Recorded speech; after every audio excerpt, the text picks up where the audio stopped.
Alright, so for those of you that are not aware, Battlefield 3 Beta is available. It's free to play at the moment. Obviously, it's a beta, and that's one thing I love about EA and DICE. They allow you to test out the game. It's a win-win relationship. For us, we get a chance to try the game out before it's released, as well as we get an opportunity to voice your opinions, concerns, suggestions to the development team before the launch of the game. And yeah, for them, they gotta iron out some bugs, test server stability and what's not. So it's available right now. You just need to download Origin. You go on the free games and you click Battlefield 3 Beta and you can download it and play. To talk a little bit about it now, very impressed. Coming from Bad Company 2, I think the title has improved a lot. The graphics are amazing. They've added a ton of unlocks, weapon unlocks. Playing with one gun alone, I've unlocked like over 25 unlocks. I'm not done yet. And the unlocks don't carry across, so each gun has its own individual unlocks, and even each class of gun again has its own type of unlocks, and then based on what faction the gun is, be it Russian or American, is a whole totally different set of unlocks then there again. And that's pretty cool. Also, aside from gun unlocks, there are attachments, there are gadgets, there are skills. So there are quite a few things for you to get from the game. From what I understood, they said that to unlock everything inside of Battlefield 3, you have to play for a year. So 365 days of content is pretty good in terms of unlocking and what's not. And I think there's some sort of a end game twist to it that they have yet to elaborate on. So we're going to hear more about that. Right now, what you're looking at is just some gameplay of me playing. I didn't edit it, just wanted it to be natural. And Battlefield is a lot of up and down. It means nothing to have 20 kills and 1 death. It just means that you weren't really helping your team out per se. Really in Battlefield, you find yourself dying, especially if you're going to be a medic or support in the front lines. You really got to get in there and help your team out. Other things I like about the game so far, the pace of it. For me personally, I think DICE purposely put this particular map out first, because one thing Battlefield had always fell down on was infantry combat. They always felt a bit extra. Most of the large scale sim-like military games, not saying Battlefield's a sim, but those with more sim-like features tend to fall down in the infantry combat. It feels a bit cumbersome and complicated. But they fixed that, and it's very fast paced, it's very fluid. It has the basic movement dynamics of a faster paced game like a Call of Duty, but it still maintains the feeling of your character having some level of weight, and you don't feel like you're made of paper and card. Yeah, this is me being silly. I just ran into 4 guys and tried to stab one. Do not try that at home. But yeah, so the pace of the game is very much improved. Infantry combat is excellent. It's improved upon from Bad Company 2 and then improved even further from Medal of Honor. If you don't know, DICE, they did the Medal of Honor multiplayer. So yeah, I can't even say it feels like that. It just feels so fluid, and the action is there. It's just on. There's never a dull moment. Aside from that, the songs are cool. They're not as beefy as I'm talking about gun songs. The gun songs are not as beefy as Medal of Honor. In Medal of Honor, you would have heard like a lot of thunderous. It feels like you were Zeus and you were hurling bolts of lightning from your M16. This song's a bit like Bad Company 2, which is not a bad thing. Bad Company 2 had excellent songs, but yeah, it's along that quality. A few seconds ago, you see me trying to shoot something on the ground. This is something that had me a bit peeved. It's basically a spawn beacon that allows you and your teammates to spawn. As a gadget unlocked for the recon class. Now, a lot of these reviewers and people that do videos on the net, I don't know if they started playing video games last week or last month or whatever, but I mean, anyone that's played Battlefield 2142 would know that that is the spawn beacon. It allows your squad to spawn on you, and this item was in Battlefield 2142, which came out long before Call of Duty Modern Warfare 2 and its tactical insertion. So those guys are saying that it's just a rip-off of the tactical insertion of COD, or comparing it to that. I mean, I guess they don't know any better, so I forgive them. But realistically, there are a lot of gadgets and a lot of awards and stuff that, yeah, I'm not on knife field, but there are a lot of awards and a lot of gadgets. Even the classes, people are saying they switched up the classes. It's a new, having the assault have a medic kit, but this is how it was before. This is how it was in 2142, and if I recall correctly, this is how it was in Battlefield 2.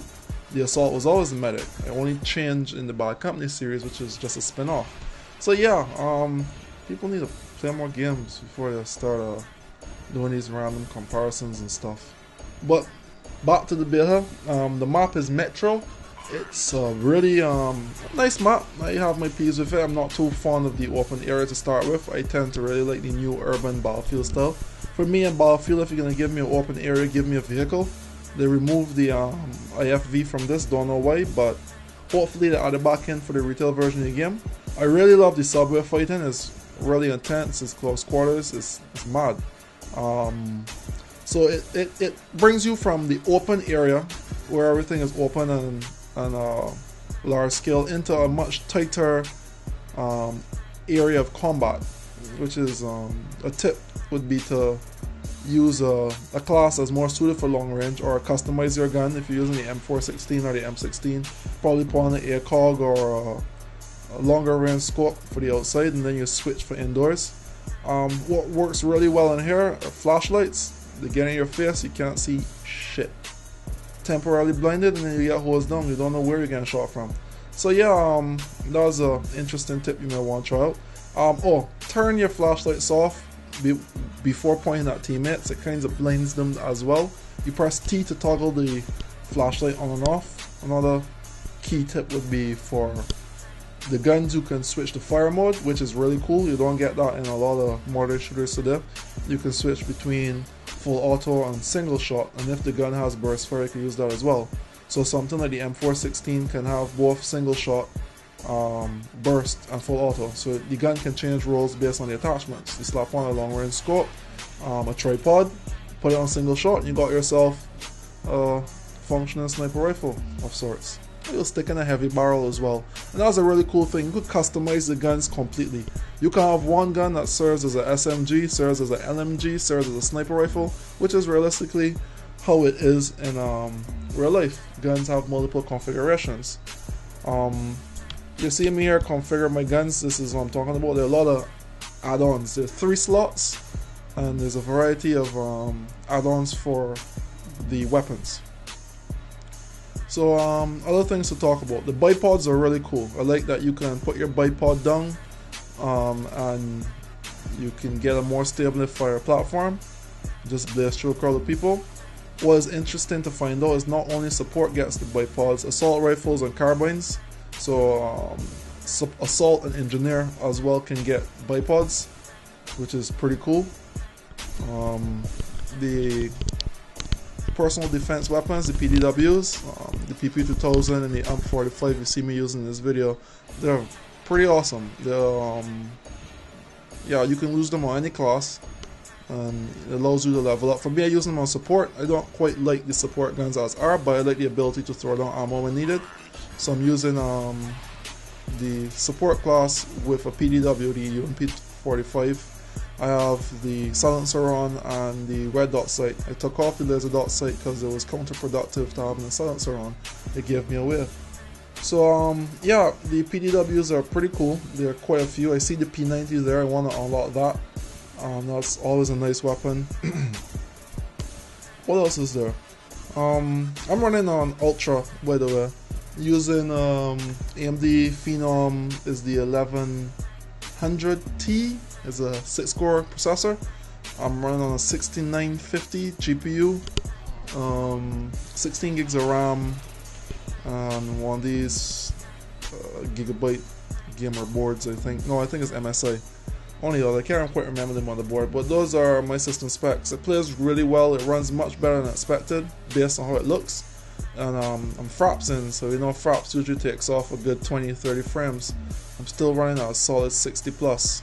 So it's quite brilliant piece of technology to put together here with this game. Looking great, running fast, have all the bells and whistles, like multiple types of scopes which all serve different functions in different scenarios, so it's not like a redundancy of attachments. You got red dot sights, you got flashlights, grenade launchers, and the slung shotguns. So just so many things added into this this beta. No, Bahalog, I can't go off without talking about Bahalog. Really was a bit skeptical to hear that you would be having the server browser outside of the game itself, but they did a great job. It's much more than a server browser. It's a hub, a community hub. You compare scores with your friends, you see their feeds, their updates, their awards. You can create in-game clans called platoons, and you can add your clan mates, and it automatically creates an average based on your clan mates. It shows who's the best engineer, the best assault, who's the best in a particular vehicle class or whatever. So it's a really nice built-in community feature. It has an amazing voice chat. The clarity is comparable to Ventrilo. It's great. I mean, love it. I can see it going very far, and it's still just a beta, so I'm very interested to see what more they'll add to it. I'm interested to see them using it for other games as well. I can see Need for Speed working very well with something like Bahalog. Yeah, so I really like the Bahalog system. I like the game as is. They're supposed to let us play Caspian Border, which is a much larger map with the jets and all the vehicles and stuff. So I'm patiently waiting that. I'm probably going to do my impressions of that as well. But so far my impressions of the beta are, yeah, it's excellent. Love it. Obviously playing the same map over and over would get to you after a while, but there's so many different ways you can play it. It's amazing. So this game is going to wrap up soon. The server crashed on us. I didn't get any of my awards saved, so I had to come back and play. But yeah, I just wanted to give you guys my insight on the beta so far. Let's see what else I can say before I wrap up. Yeah, add me on Bahalog, Zabuza, XABUXA. I'll definitely play with you. Interested in joining my clan, L13, Legion 13, you could always check me on Facebook, XABUXA. You can find me anywhere by that name. So look for me. We will play and we will kill many people together. So yeah, this is my impression on Battlefield 3 Open Beta. Hope you guys enjoyed. I'm out.